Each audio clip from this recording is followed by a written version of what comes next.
Welcome BBPN, I'm your host Cadet Tank. We have 3 divisions this week because Panda got lost in the warp with Nurgle. I don't know, he could be dying for all we know. I will try to check on him. But besides that, we have the extras to fill in his slot. So, without further ado, let's get the show on the road. No, I'm not explaining that.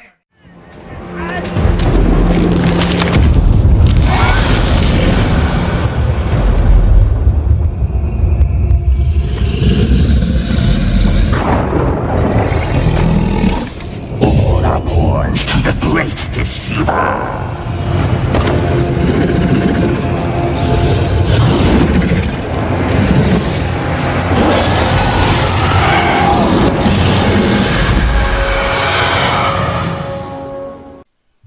Now I remember why I hate chaos. Hello coaches, this is your resident Dark Knight of the Void, Scar here, and yeah, we skipped a week, but the league kept on chugging. So, we have 3 days worth of games to cover, days 3, 4, and 5, followed by a quick look at the leaderboard, which will actually mean something right now, and then we'll finish off with a little surprise at the end. Let's get started, shall we?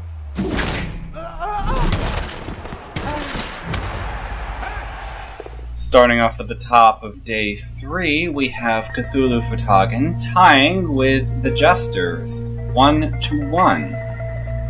And nothing really to talk about since no one died. Up next, we have the Turd Lickers beating the Bumblebees 2-1. Surprisingly low-scoring game considering the teams.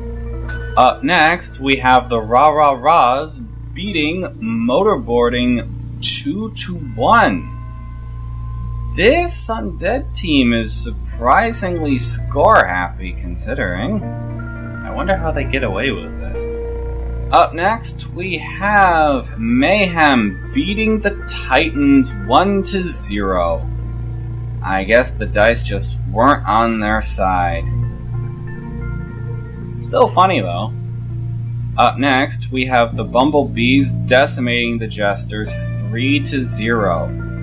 Now this is something I expected from someone relying on a tamed bear to get the job done. Next up, we have Motorboarding beating Cthulhu Fhtagn 3-0. That's really painful considering Skink's high speed. Next up, we have Mayhem beating the Turd Lickers 1-0. Really getting disappointed in this Wood Elf team, but I guess the less elves around, the better. Next up, we have the Titans actually winning against the high-scoring Rah Rah Rahs 2-1. I guess it was just a bit of a bloodbath all around. Moving on to day 5, we have the Jesters beating the Rah Rah Rahs 2-0. Not terribly surprising. Up next, we have the Titans beating the Turd Lickers 1-0, and alright, at this point we have tall halflings. This is just sad. Up next, we have Mayhem tying with Cthulhu Fhtagn 0-0. It looks like everyone forgot what a ball was and just started punching each other. And finally, we have the Bumblebees tying with Motorboarding 1-1. And no deaths either side, so I guess it was just a lot of delaying and dodging everywhere. Oh well, I guess all the games can't be interesting. Alright, taking a quick look at the leaderboard. By the time of this recording, there was one more game played, but I'm not gonna show that one. You can probably figure it out through these numbers. In first place, we have the Bumblebees with a 3-1-1 record. Very solid, but it's not absolute, and they could lose their number 1 spot. In second place, we have the Jesters with a 2-2-1 record. And fighting for that second place in third is Mayhem, of course they are, with a 2-2-1 record as well. Then in 4th, we have Motorboating with a 2-1-3 record. And in 5th place, it's the most unlucky tall halflings we've ever seen, the Turd Lickers, with a 2-1-3 record. Then it's Cthulhu Fhtagn with a 1-3-1 record, cruising on with a lot of tie games. And then at the bottom of the barrel, it's the Raws with 2-0-3, and the Titans with 2-0-3 as well. This is a surprisingly tight league, and any team that gets about a Nuffle's Blessing could actually make it still. And the only team I would say we're most likely going to see in the next round are the Bumblebees. Everyone else, it's kinda up in the air. And now for that little treat. I am going to be looking at the teams with the highest and the lowest team value for fun. Starting with the highest is the Jesters, with a tame bear getting guard. Very nice. We also have a lineman with sure hands, another one with kick for ball management. The rest is basically block, with a small exception to Pavel the Amazing, who has Mighty Blow as well. So, yeah, with 5 Fan Factor, an Apothecary, and 3 team rerolls, this team is actually looking very dangerous. And with 2 extras, I can actually see them being very challenging and very foul happy if you give them the opportunity. And now for the team with the lowest team value. Who's surprised it's the Wood Elves? Wow, they have really gone through the meat grinder this season, haven't they? With only 5 working players right now. The team does still have its 2 War Dancers, one with Strip Ball, another one sitting on a level up. We also have a lineman that's been able to survive long enough to get Dodge. But with only 3 Fan Factor, 1 Apothecary, and 3 team rerolls, this team is barely half what it was when this league started.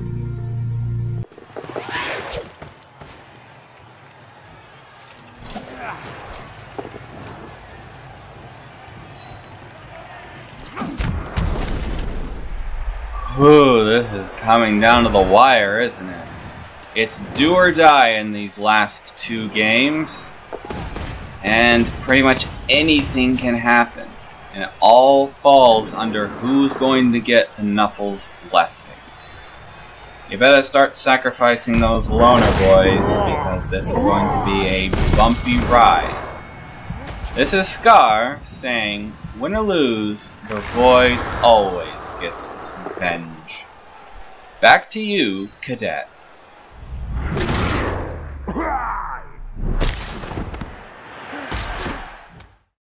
Good job, Scar. Another good episode. So let's go ahead and move on to the Slaanesh division that's already finished up round 1 with 2 kills to 1 cup. It is said that heresy is like a tree. Its roots lie in darkness, while its leaves wave in the sun. You can prune away its branches, even cut the tree to the ground, but it will grow again, ever stronger. Such is the nature of heresy, and why it is so difficult to destroy. Some may question my right to destroy a world of 10 billion souls. But those who truly understand realize that I have no right to let them live. No sacrifice is too great.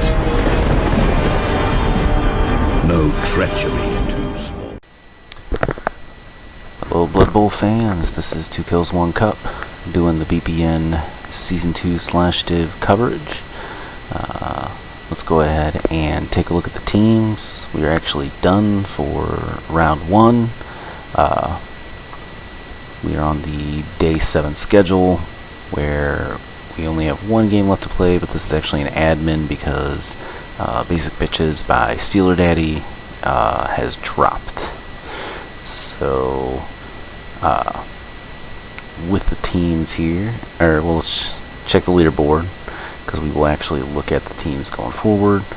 Got Placebo in first, Gorgeous Gals, his Dark Elves, with a 610. Discum, Sons of Panda Dwarves, 520. Storn's Wood Elves, the Oakleys, are a 322. Scam Bammers Nurgle of Brick Grotto is a 214. Cadets Chaos, the Crystal Circle, 132. And Ace Pilot JS Poundin' at University, the 133. And I'm not sure if the two bottom ones go forward, so it might put Werecaster out here with his Elven Union. But let's take a look at all the teams that are left, though. Discum's Dwarves sitting at 1,500 team value, 30k in the bank. They got 3 team rerolls, 1 APO, 6 fan factor, so there's nothing really more in non-player costs that they have to take on here. Got a death roller that's added to the group. We do have Troll Slayer, who has a strength up. That's and Mighty Blow, pretty nice piece. 2 Blitzers with Mighty Blow. Blodge Runner, runner with movement 7 and block, and then 1 guard Longbeard. Don't have a lot of guard on the Longbeards. Actually, the whole team's missing a lot of guard, but he's looking to go for more the damage build with multiple Mighty Blows, and then of course the Death Rolla. I'd expect that from the Scum, because he's used to playing goblins for us, and goblins hurt things, and this team is just looking more to hurt things. So with a team value of 1,500, that's pretty high. I think probably round 1, but that'll help them keep pretty comfortable going forward into round 2. Alright, Placebo's Gorgeous Gals sitting at a team value of 1,440. 3 rerolls, that's going to be a minimum for elves. 1 APO, 7 fan factor. They do have both Witch Elves, 1 with block and sidestep added, so that's a nice piece. They've got 1 Blitzer who is gained tackle to help take out some of the some blodge pieces. Blitzer with agility up, and then a couple of linemen that have block in here. So the team's looking to shape up. You've got like 2 linemen away, like a pass away easily from skilling up, and 1 lineman with a touchdown away from getting another skill. So this team is actually pretty set going forward. The one thing that might hurt them is, just like with all elves, is they'll start getting pretty high in team value for the amount of skills they have. So it'll be good to see what Placebo does with this. Werecaster will cover his just in case. Got the Elven Union sitting at a 12-10. Don't have a deep bench. We're sitting right now short 1. What does this catcher have? Just to miss next game. But he does have a catcher with leader, a base thrower, a lineman who he's given I forgot he was doing some of these elite builds here with these elves. 1 lineman with a +1 strength. Got 2 blitzers, 1 with +1 movement, and what did this other one get? Oh, loss in armor, just loss in armor. And then he has leap as well, and dodge. So a lot of skills kind of all over the place. Even if he does go for it, I'm not sure how the team does have some of the build I think he's going for, but I'm not sure if it's exactly where it should be for going into round 2, skill-wise versus other teams. So we'll see what happens here, and if Werecaster goes forward. We'll skip over Steeler Daddy's team and go to Scam Bammers of Brick Grotto, the Nurgle, sitting at a 840. I think they were sitting at that the last time I reviewed them. So just the 11 Rotters, or the 11 players, with 9 of those as Rotters. We've got a kickoff return here for one of the Rotters, an agility up on one, and kick. 2 rerolls, 2 fan factor. That's the rerolls probably hurt him, but he's got the 2 Nurgle Warriors, 1 maybe close to the skill up, but sitting at 840 TV, I mean, you saw the Scum, or some of the prior team values I just talked about, the 1500 with the Scum, what was it, Placebo had 1440, I mean, he's getting like at least 600 inducements from teams, probably going into the next round, 500, 600, so that is a lot of good star players, a lot of inducements that he can utilize to his advantage. So actually very interested in seeing what he's going to do going forward in round 2. So expect to see more from the interesting Scambammer build. I got Storms, Wood Elves, sitting at a 1360, only 2 rerolls. He's living the risky life. 1 APO, 5 fan factor. Got a couple of injuries here. Hopefully just 1 point in armor value on a lineman. Lineman with kick, who's lost a movement and has a niggler. That's a tough piece. And then another lineman who has no skills and just has a loss in agility. That loss in agility making him a rough piece to really have for the 70k.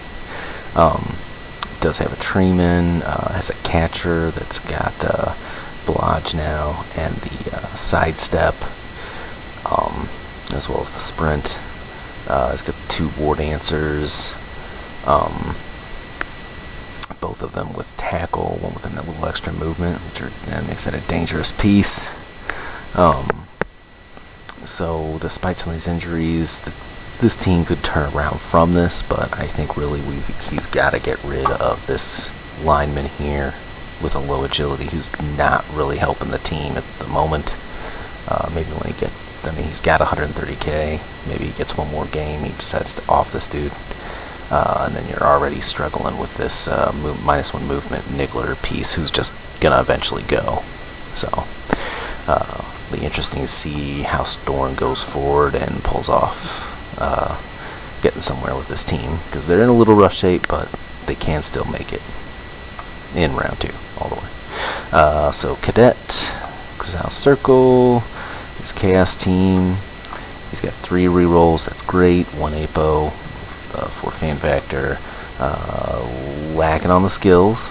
Does have dodge on a Chaos Warrior, I like it. Block on a Beastman, so we've got a little bit of a blitzer here. Well, a couple of blitzer options. So, which I like this because he's allowing blitz options to be spread across the field depending on the skills that he's going to need. Claw to take out guys with high armor, Mighty Blow on low armor guys with not much skills, Tackle for blodgers, and Block for another good blitzer as well, or line Beastman.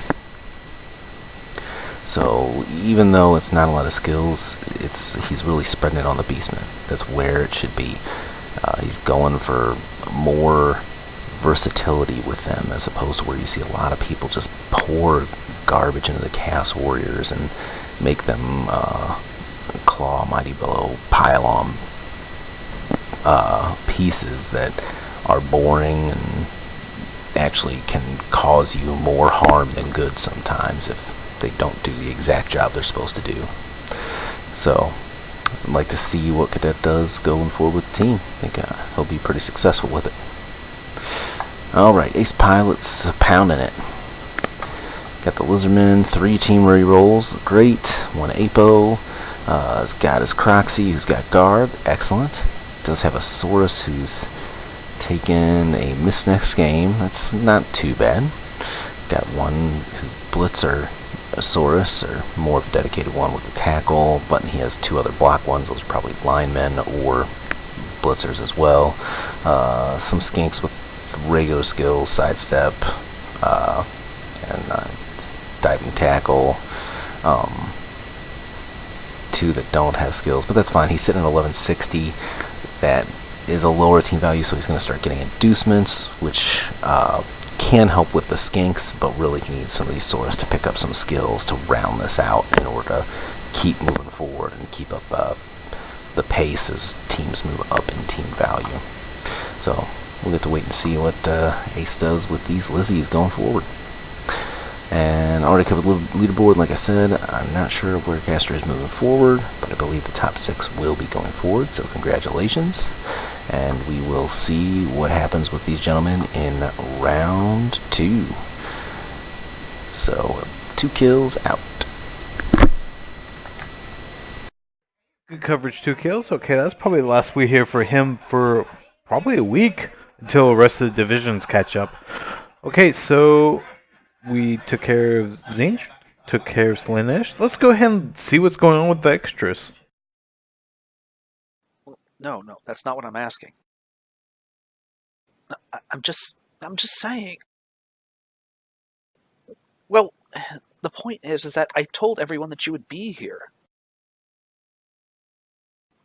Well, and now you're not. Well, where are you? Are you kidding me? What? Then what the hell are you doing? Oi, Skelly! The hell is he doing anyway? It's not my... How is it my responsibility to find out? What the hell? Why not? Hey, Finn! The hell you doing? You know we're live here, right? Are you kidding me? No. This isn't right. I told them you would be here, and now you're not. Well, how am I supposed to save face after this? Hey, stop ignoring me!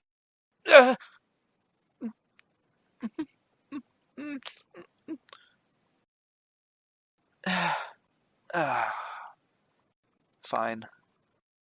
Just enjoy the scenery, okay? I'll see you when you get back. The heck was that about? Come on. I mean, like, this isn't exactly the good things here now, is it? Yeah, spill the beans here already. It's Mela, guys. She's not going to be here. What? What do you mean she's not going to be here?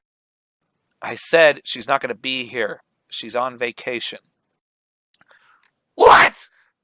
Vacation? 2 episodes in and that bitch... What? How did she even land that in the first place? How? Where is she?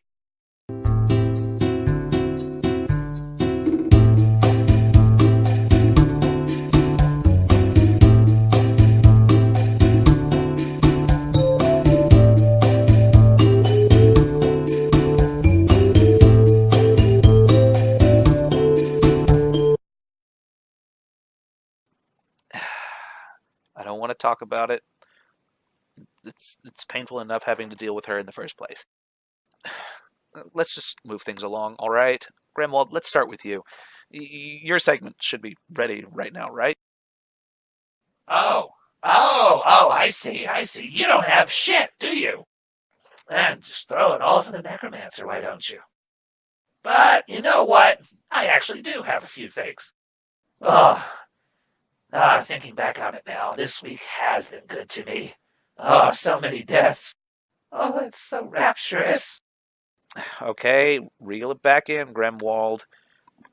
At least try to keep a straight face about it. Please. Oh, man, you are such a buzzkill. Fine, you asshole. Welcome to Body Count.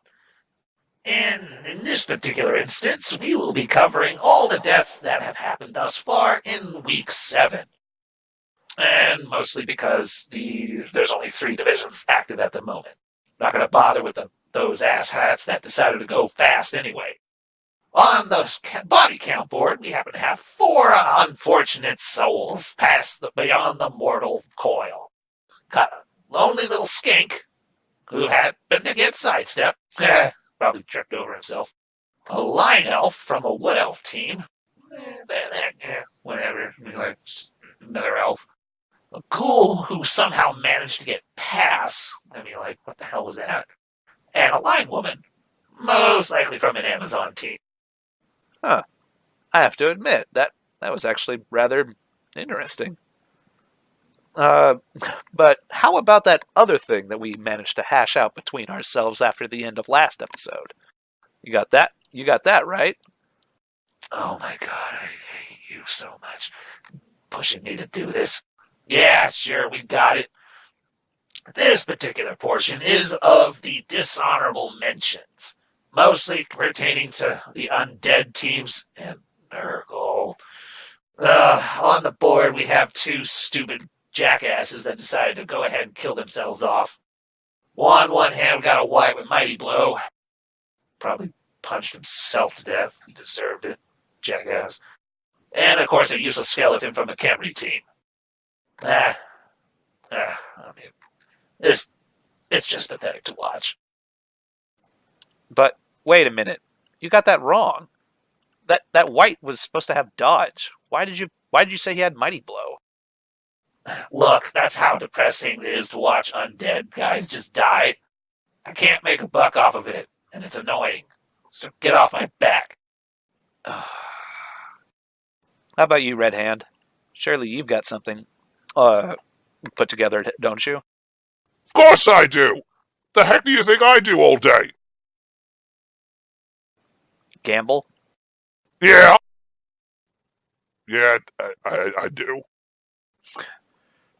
Well, at least you might have something odd-wise for us then, right? I mean, let's go ahead. Let's go ahead and see it. Fine! Now listen up, gits. This here's Red Hand's odds. Spoken up like I did last week. This time around, however, it's going to be focusing on 3 divisions. Mostly because them fast guys over in Slaanesh decided to go ahead and beat everyone else to the punch. Whatever. Bunch of crazy bits. In the first case, we're going to have Khorne, and then following that, we're going to have Nurgle, and then Larry. Now, right here, we got in the Khorne division, the one game I decided to pick. Oh, by the way, all of these are going to be from, at least predictions for week 7. In this particular pin-up base, it's between the Stinky Boys, which are but I think Nurgles, and Don't Poke Me. Some sort of lizards. Basically, the way these two teams are matching up, there's not much skilling up going around. And basically the odds is basically half and half, I'd say. Good luck with that, boys. Wait a minute. What's wrong with your panel? It's kind of moving all over the place. It's because of the gobbo technicians I hired. Probably the bastards just cutting corners again. Gonna have to bash some skulls or something. Anyway, moving on to Nurgle. This one here happens to be a great old slugfest in a different sort. This one happens to be pitted between 2 elf teams. One that happens to be the, let's see, 4 Knights, whatever that is. Those happen to be the Wood Elves. And then the Raw Players. Those guys are High Elves. Basically, I'm kind of hoping they all die anyway. Kind of makes the ideas better. But given what they look like, I'd say I'd give the Wood Elves the edge here. I mean, have you ever tried to catch a freaking war dancer? Those bastards are slippery as hell.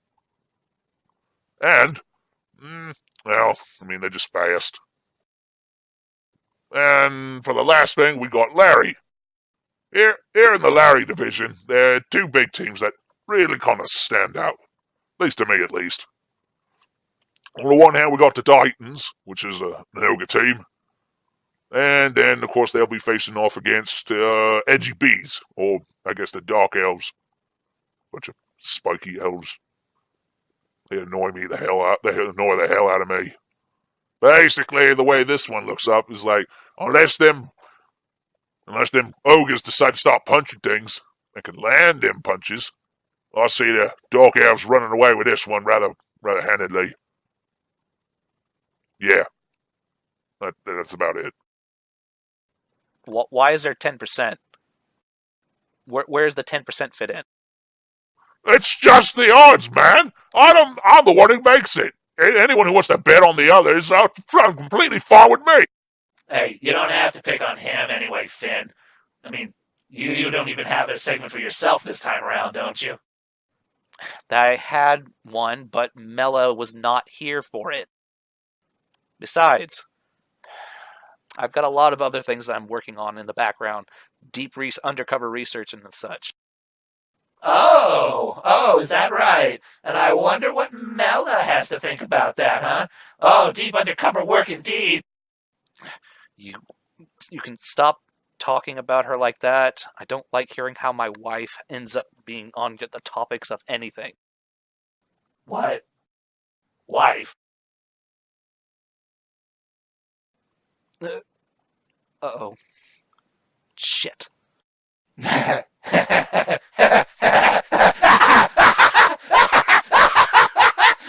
She's your wife?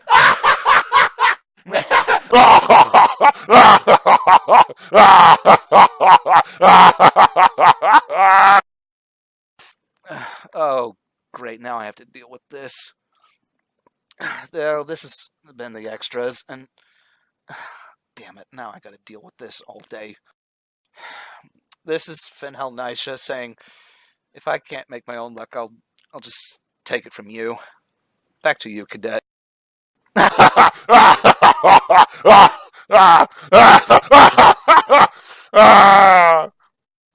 I don't get it. Okay, well, I really enjoyed that.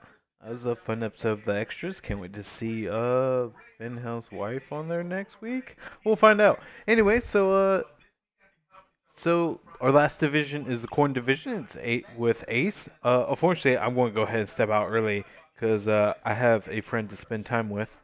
And when I mean spend time with, Ace in the Corn division. They say there is honor in battle.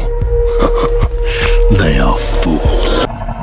We fight for the Emperor, but the blood we spill serves another.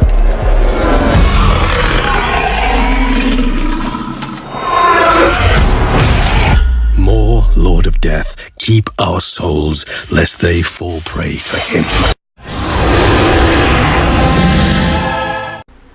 Well, welcome back. I know it's been a week or two thanks to the Thanksgiving week, but we are back with Corn, and we're already on day 6, nearly done with this day, and on to the final.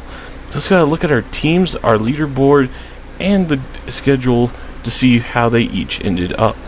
So let's look at the teams first, shall we? Let's look at Scar with the Void Rift Raiders, the Chaos. Seem to be doing a little bit better than his Bretonians this year at 1320 team value. He does pick up the minnow. I'm a little skeptical on that, as I do have a Chaos team myself in our Continuum League, but minnow can be, what's the word, a liability. Either it does really good for you, or it does fuck all. So we'll see how that goes. 2 of his Chaos Warriors do have a block. 1 is a touchdown away from also leveling up. Does have a Sure Hands Beastman. Does have a Mighty Blow Beastman. But all of their Beastmen have 0 SSP but 1. He's probably going to need a few more skills. Maybe 1 Claw Beastman to go alongside the Mighty Blow until the Mighty Blow gets Claw. A Tackle wouldn't go awry. And maybe a few extra mutations. Maybe take Tentacles on a Beastman just to fuck with people. Disturbing Presence. Big Hand is a really good one as a ball retriever, along with 2 heads along with that, so he gets in, dodges out. A lot of good ways that he can go, but we'll see as we're about to head into round 2 and see if he can skill up some more. But the team is looking healthy, so that's to say something, right? Hikaru, the Gobos, not a great season, as you can just see here. Did have to replace a troll. One troll did level up to get guard. Goblin level of sidestep, and that's it. As you can see, if I use 880 with this, does have the Looney, does have the Fanatic. He did have a Bombardier, and I think that hurt him going with every single thing early. Really put his team values where he wasn't able to get bribes, and I think that hurt him early. And it doesn't help that his gobos constantly, he can't really. Throughout the season, his gobos have been less than stellar, let's say, put it lightly. But that's the way the gobo life is. It's either you do well or you do shit. There's no in between with them. I hope next year or next season this next team decides to not screw with them and fuck them over constantly, and actually be good, and actually, do what he wants them to. The Gluggachuckers, Nerd Frog, the Vampires. So this is the 4 vampire build. He does have 1 dodge, 1 blodge, 1 with block, and 1 about to level. Probably block or dodge. A Thrall with a strength up, so it gives him 5 strength 4 players, which is really nice, and 1 with a movement down. 80k in the bank. Pretty healthy team, all things considered, with all the 87. Having 5 strength 4s and 1 of them not even having bloodlust is really nice. The 87 hurts because easier to hurt, but good support player. But all his thralls, he has like no support skills on the thralls, no guard, no block, tackle. So it is all on the backs of these vampires, and sometimes that can come back to bite you. But we'll see how he does as the final day goes on. But so far, pretty standard builds for the vampires, and hopefully he can continue on. Angry Panda with the Stinky Boy Bandits. Once again, making a very good run this season. Going ballsy and taking Mighty Blow on both Nurgle Warriors over block. Very, very ballsy play, as 1 and 9s are the bane of this team. Guard on the Beast and Nurgle of all things first instead of Stand Firm, which is surprising. I think Stand Firm would be the first thing you want to grab to keep those tentacles firmly in place. And Pestigore with block. A few Rotters with some MVPs. He does have a second Pestigore. But he's probably going to, with his next casualty or touchdown, probably take Sure Hands or extra arms, anything that helps pick up the ball, and the other one's going to probably be the Kilgore. But for 6 games, this isn't too bad, and we'll see how it goes on. But I will see. That is a ballsy pick, Panda. I'm surprised you didn't take block, because 1 and 9 really don't like you. Horsing around Lando, the Kimry. So, Tomb Guardians. 2 or 1 cast away, 2 or 2 casts away from leveling. These need to get leveled soon, as, let's be honest, Tomb Guardians, while being strength 5, are nice. 1 and 9 are the bane of this Tomb Guardians, and if they fuck up, they fuck up, and it sucks to lose a strength 5 player onto the ground. Blitzer tackle, which is a pretty good pick to get rid of those dodgers. Block on the throw raw with a pass away from leveling.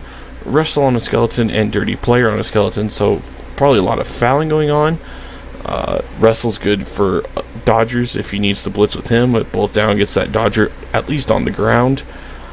I wouldn't say too bad for Khemri, considering how slow they are. But if he can get these Tomb Guardians leveled, I can see him as a major threat going down the road. Don't poke me, Amon. Dr. Helix. Personally, a team doing way better than fucking me. Guard on the Croc, Saurus with Mighty Blow, and block just sucking up all this SSP. If he was smart, I would take tackle on him and make him a blodger attacker. But that's just me, because he has no tackle anywhere else. He needs to get some tackle somewhere. Sidestep AG, sidestep. I don't know if I would have gone sidestep with all of them. I probably would have put diving tackle on one of these at least, as maybe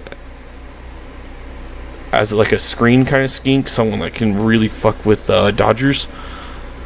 Other than that, he's doing really well, and I wish him luck because my lizards won't do anything. The Knights Who Say Ye by McMackey. Well, let's see here. Blocker is out. Is it Niggle or is it just missed next game? It's just missed next game, no big deal. But he is missing a blocker. 2 guard, mighty blow tackle on a blocker, so he's over there getting those Dodgers. Blodge, and a tackle blitzer. 1 lineman is out with block, but it's just a lineman who gives a rat's ass, and a bunch of other linemen. Pretty good build. Good amount of guard. He does have 2 players for Dodgers. That mighty blow support a little bit more. The other blitzer's probably going to pick up more skills as they go on. So it's going to be interesting to see. He seems to understand how Bertonians play. He's doing really, really well. So let's see how he does in round 2. And the Orkland Nation, which I still don't know how to pronounce that, so I'm not going to try. And this is pretty good through 6 games. He does have leader, block on the thrower, tackle, mighty blow on a blitzer, guard on 2 others, guard on a black orc, and block on a black orc. The other black orc, nothing, and a black orc with an MVP. So he's probably going to take block and or guard here. 3 guard, pretty decent for 6 games. Mighty blow tackle for Dodgers, and leader for an extra reroll without bumping the TV up by buying one. So he has 4 rerolls in practice. Pretty good. This is pretty good. Probably see more block on the black orcs later on down the road. Maybe pick up a troll to really get that, put a strength 5 in there as well with mighty blow standard and really shore up that front line. Pretty good orc team, and it's coming along pretty well, and I wish him luck as well. So let's go ahead and look at how this went on. So day 1, we had the orcs beat the Bretts 2-1. Lizards beat the Chaos 2-1. Kimry beat the Goblins 2-1. And surprisingly enough, Nurgle beat the Vampires 3-2. What a high scoring affair for Nurgle. Day 2, we had the orcs beat on the Vamps 3-1. Edgeworth's Nightmare drops 0-1 to the Nurgle. Chaos beats the Kimry 1-0, and the Bretts and the Lizards tie at 1 apiece. We then have the orcs beating the Chaos 1-0. The Knights Who Say Ye completely dominating the Gobos at 4-0. The Lizards at 3-1 beat the Vamps, and horsing around the Kimry give Nurgle their first loss at 1-0. We have the orcs beat the Gobos here at 2-0 in day 4. 2-0 for the Chaos over the Vamps. 1-0 for the Bretts over the Nurgle, and horsing around draws with the Lizards. Then we have a bunch of games in day 5 with a 0-0 draw between the orcs and Nurgle. Vamps fall 2-0 to the Kimry. Lizards win 2-0 over the Gobos, and the Bretts win 2-0 over the Chaos. And the day we're on right now is Lizards tie with the orcs. Knights Who Say Ye continue winning 1-0 against the Kimry, and the Gobos finally get something to go for them and tie 1-1 with the Vamps. One last game to be played, which is the Void Rift Raiders versus Stinky Boy Bandits, and that is to be played soon. And the final day, we have Orcs versus Kimry, Lizards versus Nurgle, Vamps versus Bretts, and Chaos versus Gobos. So our leaderboards, we have the Orcs at number 1, Bretts at number 2, Lizards at number 3, Kimry at number 4, Nurgle at number 5, Chaos finishing up at number 6, with the Vamps and Gobos at the bottom. It has not been a very good season for these two, and I wish them the best of luck next season, honestly, because with with how it is now, seeing that's and Steve Voivans, with Scar having 2 wins and then only having draws, they're cut. It is done. They're out. Mathematically impossible to go. So our 6 there, the 6 you see, Nerd and Hikaru, I'm glad you guys showed up, and I wish you guys better luck next season. I honestly really do. But there's your very bash heavy team, very bash heavy division, and I wish all the people going to round 2 the best of luck, and I can't wait to see what it brings. That is so far Corn as it stands. I'll see you guys next time, and remember, spill blood for the Blood God, collect skulls for the Skull Throne. I'll see you later, you dirty freaking heretics.